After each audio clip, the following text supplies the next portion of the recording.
Welcome back to PF education Telugu. PF transfer చేసిన తర్వాత subject to verification అని ఎందుకు ఉంటుంది, ఇలా ఉంటే మరి పిఎఫ్ని అప్లై చేయవచ్చా లేదా తెలుసుకుందాం. వీడియోకి లైక్ చేయండి, సబ్స్క్రైబ్ చేయండి. సాధారణంగా మనము ఒక కంపెనీ మారుతున్నప్పుడు లేదంటే మారిన తర్వాత ఓల్డ్ కంపెనీ యొక్క అమౌంట్ని ప్రజెంట్ కంపెనీలోకి ట్రాన్స్ఫర్ చేసుకోవడం, దాని ద్వారా టోటల్ అమౌంట్ అనేది విత్డ్రా చేసుకునే దానికి అవకాశం అయితే ఉంటుంది. ఇక్కడ పిఎఫ్ ట్రాన్స్ఫర్ చేసినప్పుడు చాలామందికి సబ్జెక్ట్ టు వెరిఫికేషన్ అనేది వస్తుందన్నమాట. ఈ సబ్జెక్ట్ టు వెరిఫికేషన్ అంటే ఏమిటో తెలుసుకుందాం. సో ఇప్పుడు నేను పిఎఫ్ పాస్బుక్లోకి లాగిన్ అయి ఉన్నాను. లాగిన్ అయిన తర్వాత ఇక్కడ మీరు చూస్తున్నారు టోటల్ పిఎఫ్ అమౌంట్ ఎంత ఉంది అనేది ఇక్కడ మనకు కనిపిస్తుంది అన్నమాట.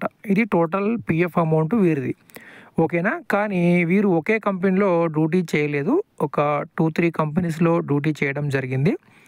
సో అది మనకు ఎలా తెలుస్తుంది అంటే ఇక్కడ మనకు ఒక ఆప్షన్ కనిపిస్తుంది, మెంబర్ వైజ్ బ్యాలెన్స్ అనే ఆప్షన్ ఇక్కడ మనకు కనిపిస్తుంది అనమాట. దీని మీద క్లిక్ చేసినట్లయితే ఏ అకౌంట్లో ఎంతెంత పిఎఫ్ అమౌంట్ ఉంది అనేది తెలుస్తుంది.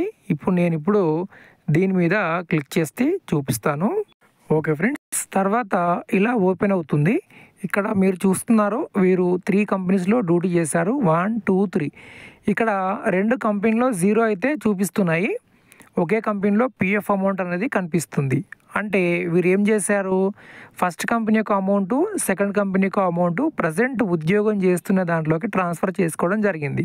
ఇక్కడ మీరు చూస్తే పిఎఫ్ ట్రాన్స్ఫర్ అయిందని మీరు అనుకుంటున్నారు, 0 ఉంది కాబట్టి.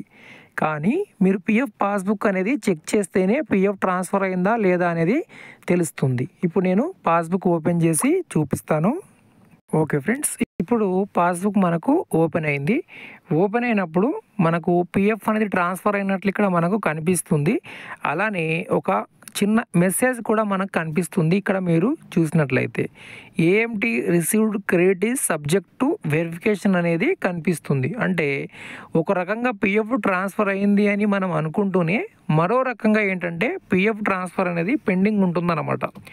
ఇది తెలియకుండా చాలామంది పిఎఫ్ అప్లై చేస్తూ ఉంటారు ఫుల్ క్లెయిమ్కు. ఒకసారి ఫుల్ క్లెయిమ్ అప్లై చేసిన తర్వాత రెండవసారి ఫుల్ క్లెయిమ్ అప్లై చేయడానికి లేదు కాబట్టి సో ఈ విషయాన్ని చాలామంది మర్చిపోతారు, పిఎఫ్ ట్రాన్స్ఫర్ అయిందని అనుకుంటారన్నమాట. ఈ సబ్జెక్ట్ టు వెరిఫికేషన్ అంటే ఏమిటి అంటే మీరు చూడండి, ఇక్కడ వీరు ఓల్డ్ కంపెనీ యొక్క అమౌంట్ని ప్రజెంట్ దాంట్లోకి ట్రాన్స్ఫర్ చేసుకొని ఉన్నారు. ట్రాన్స్ఫర్ చేసినప్పుడు ఏమైంది అంటే ప్రజెంట్ కంపెనీకి సంబంధించి పిఎఫ్ అనేది వచ్చి యాడ్ అయింది ఇక్కడ, ఓకేనా. పిఎఫ్ అమౌంట్ అనేది క్రియేట్ అయింది. కానీ ఆ అమౌంట్కు అంటే ఓల్డ్ కంపెనీ నుంచి ఎంతైతే పిఎఫ్ అమౌంట్ వచ్చిందో దానికి వడ్డీ కూడా వస్తుందన్నమాట. అంటే ఇంట్రెస్ట్ అమౌంట్ అనేది క్రియేట్ అవ్వాలి. ఆ ఇంట్రెస్ట్ అమౌంట్ అనేది క్రియేట్ అయ్యేంత వరకు ఇది మనకు సబ్జెక్ట్ టు వెరిఫికేషన్ అనేది ఉంటుంది. ఇలా ఎన్ని రోజులు ఉంటుంది మనకు అంటే 10 డేస్ ఉండొచ్చు, 15 డేస్ ఉండొచ్చు, లేదా 1 మంత్ కంటే ఎక్కువ కూడా టైం అనేది తీసుకోవచ్చు. ఎప్పుడైనా పిఎఫ్ ట్రాన్స్ఫర్ అయినప్పుడు పిఎఫ్ అమౌంట్ ట్రాన్స్ఫర్ అవుతుంది, అలానే దాని కిందనే ఇంట్రెస్ట్ అమౌంట్ అని కూడా మనకి ఇక్కడ కనిపిస్తుంది అనమాట. ఇక్కడ మీరు ఇంట్రెస్ట్ అమౌంట్ అనేది ఏమీ మనకు కనిపించడము లేదు. అందుకోసం పిఎఫ్ ట్రాన్స్ఫర్ చేసేటప్పుడు అది ఆటో ట్రాన్స్ఫర్ అయినా లేదంటే మాన్యువల్గా మీరే ట్రాన్స్ఫర్ చేసుకున్నా మీరు వెయిట్ చేసి జాగ్రత్తగా చూడాలి, పిఎఫ్ ట్రాన్స్ఫర్ అయిందా లేదా, సబ్జెక్ట్ టు వెరిఫికేషన్ అనేది అక్కడి నుంచి వెళ్ళిపోయిందా, అలానే ఉందా. ఇలానే ఉంటే మాత్రం మీరు పిఎఫ్ అప్లై చేయకుండా వెయిట్ చేయాలి. ఒక 1 మంత్ కంటే ఎక్కువ వెయిట్ చేయండి. 1 మంత్ దాటిన తర్వాత కూడా ఇలానే కనిపిస్తుంది అంటే ఒక గ్రీవెన్స్ అనేది రేజ్ చేసి మీరు ఈ పిఎఫ్ ట్రాన్స్ఫర్ అనేది పూర్తి చేసుకోవచ్చు.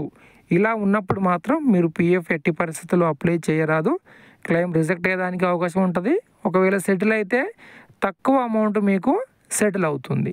ఓకే, వీడియోకి లైక్ చేయండి, సబ్స్క్రైబ్ చేయండి.